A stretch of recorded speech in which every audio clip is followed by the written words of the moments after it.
সময় আসবে, কিন্তু পালাতে পারবে কি তখন? তুমি ভাষণ দিয়েছ পটুয়াখালীর শহীদ মিনার ময়দানে।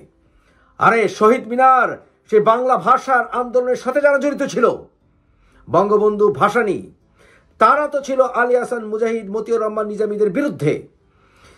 তাদেরকে কি আমরা রাজাকার বলি?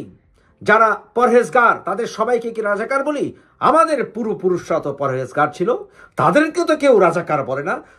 তুমি কেন বলো যে তোমার জন্ম হলে তাহলে মানুষ তোমাকে রাজাকার বলতো? চোরের মন পুলিশ পুলিশ, তাই না?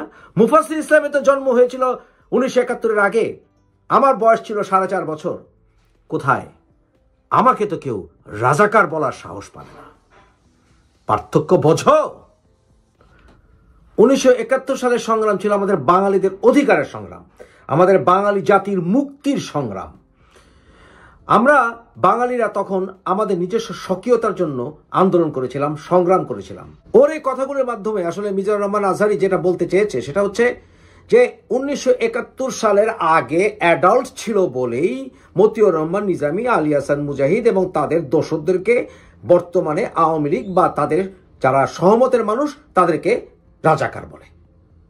বাস্তবতা হচ্ছে এই কথা বলে তুমি তাদের ইমেজ ক্লিয়ার করতে চাচ্ছ।